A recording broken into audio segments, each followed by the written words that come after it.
Hi, I'm Michelle Renee Hyatt from American Quilter Society, and we are at AQS QuiltWeek Paducah. We are in category 11, which is our small quilts stationary machine quilted, and that is sponsored by Necky. And I have the great honor of interviewing Judith Phelps again. Thank you. This is a new quilt to our quilt shows. It is. And it is a Horse with No Name America, correct? By America. By America, the song. Yes. Yes, I got the play. So this is absolutely stunning, Judith. Thank you. We will have to get you a close-up of the back of this quilt. It is two-sided. It is just beautiful. Talk to me a little bit about why you chose this. You do horses Quite a bit. quite a bit, yes. Yes, I do. And so this is you were inspired by a photo of an artist. Krista Merck, who is a photographer, and I contacted her. I thought she was in America. She's in Norway, and she gave me permission to use her photo for the. And it's just beautiful. Thank you. It really well, is. the photo is beautiful. It so is. It takes your breath away. But this is just stunning. I mean, like you almost feel like you can reach out and touch the hair, the mane. Yes. Yes. Talk to me about your approach on this. How did you go about, how does one do this? Okay, usually what I do is if I have a photo, I will draw it on fabric, or actually I draw it on paper so I can erase, and then I put that on a white fabric with a light box.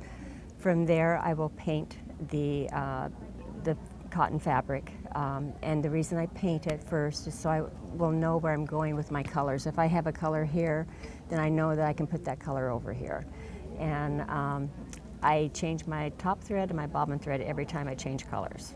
So I have like you said, a two-sided quilt. I have a horse on the back.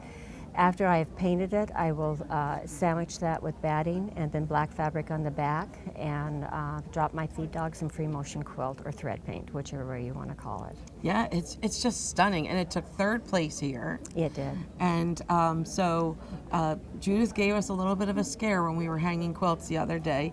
You have quilted the pocket.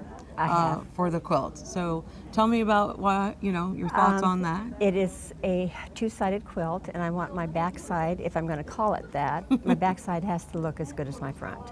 If you have a sleeve going across it that diminishes the backside, then I just felt it didn't look good. So what I do is I actually, from where the sleeve is at, and you can see just kind of that I will actually create a new sleeve.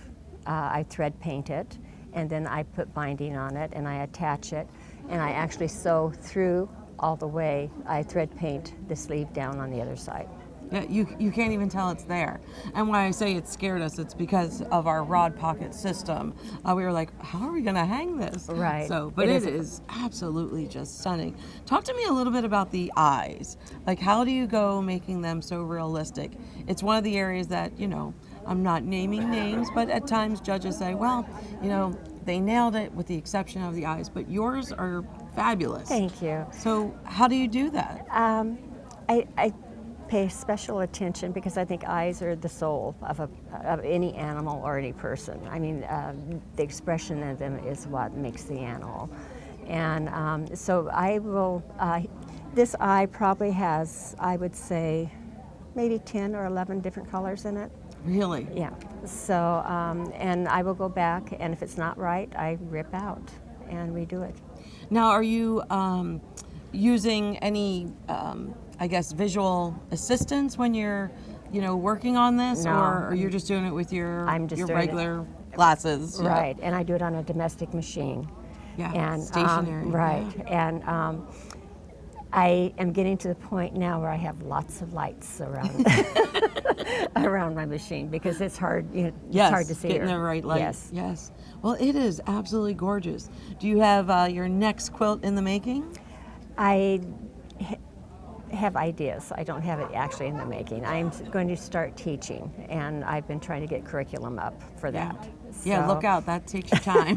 It does. I don't think I realized quite how much. But it's good that you're passing it along because, your work is remarkable. Thank you. I'm a fan, a huge fan, and I just love him. So Thank you. Yes.